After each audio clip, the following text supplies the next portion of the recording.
Hi, and welcome to my second video on preparing a multi-day paramotor journey. This video is about how to plan your route, where to get fuel, flying in and out of airports, and what you need to know about radio communication. So I'm planning to fly from my hometown Sint Pancras in the Netherlands all the way down to the south of France. But of course this is quite a distance and it will probably take about 5 to 8 days to complete.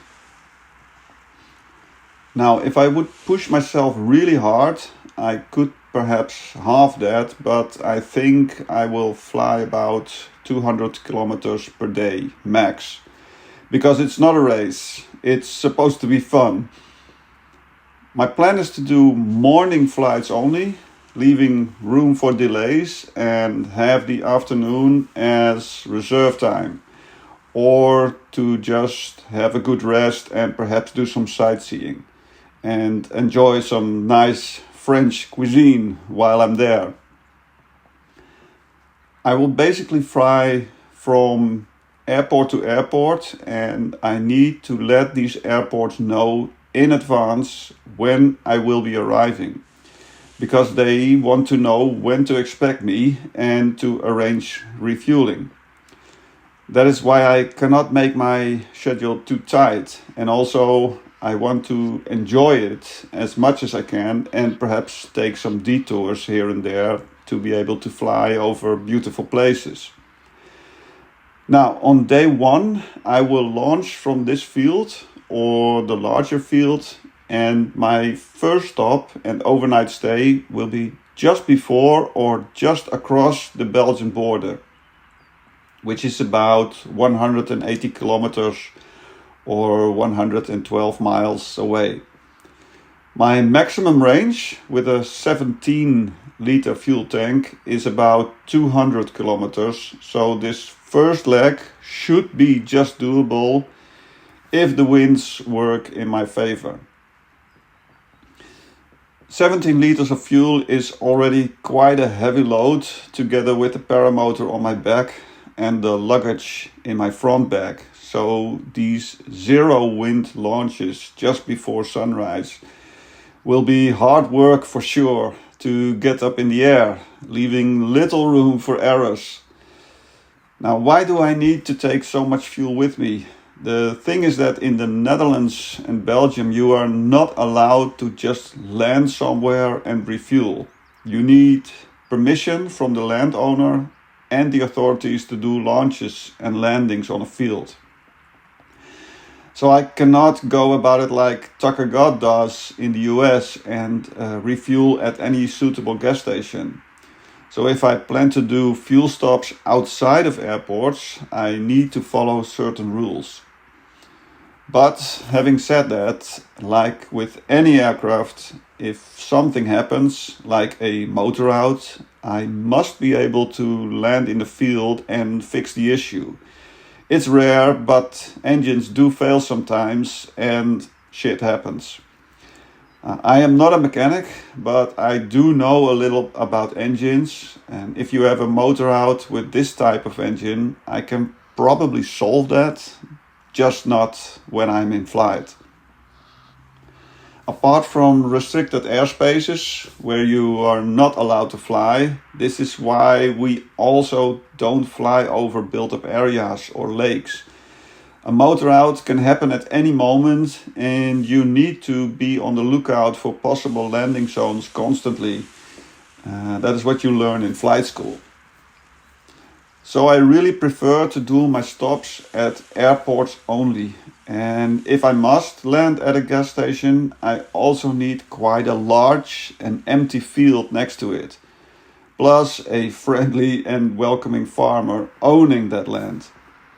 Therefore, I have done a lot of homework looking on Google Maps at many petrol stations on my route that I can land at, if necessary, and I have labeled them in Google Maps as possible fuel stops. But, like I said, I will do that only if I have no other option, because I want to follow the regulations to the best of my ability, of course. Something to be aware of, things may look like a nicely cut grass field on Google Maps and Street View, but it may have crops or cows or even bulls on it when you actually try to land there. So little airports are a much better option. But in case of any emergency, I must at least be able to do a proper landing on a random field. So that's why I tend to practice spot landings, meaning that I land precisely where I want, more or less, and not in a tree or a ditch. You just might need it someday.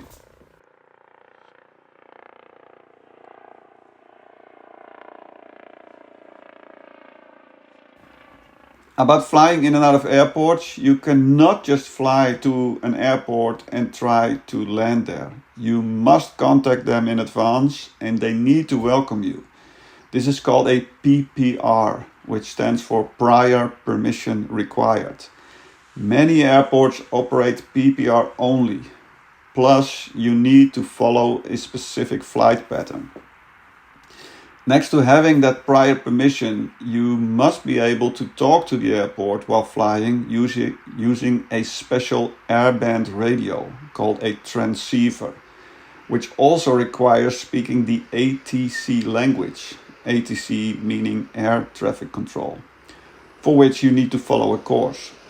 In an earlier video, I talked a little about my new Yeasu radio that I will be using. Furthermore, you need a permit to use the aviation airband frequency. I will explain more about radio communication in a moment, but first I want to tell you some more about choosing airports. There are all sorts of airports. Bigger airports tend to have nice facilities like airport fuel stations, round-the-clock opening hours, restaurants, hotels, restrooms, showers and pilot lounges. But they rarely welcome paramotors as we are quite slow and we don't carry a transponder, so it kind of interrupts their busy air traffic. And even if they would welcome me, I would hesitate to fly next to all those bigger airplanes and the massive air movement they cause. So smaller airports, called airfields or aerodromes in French, are usually more welcoming to us, but they don't always have those nice facilities or even fuel.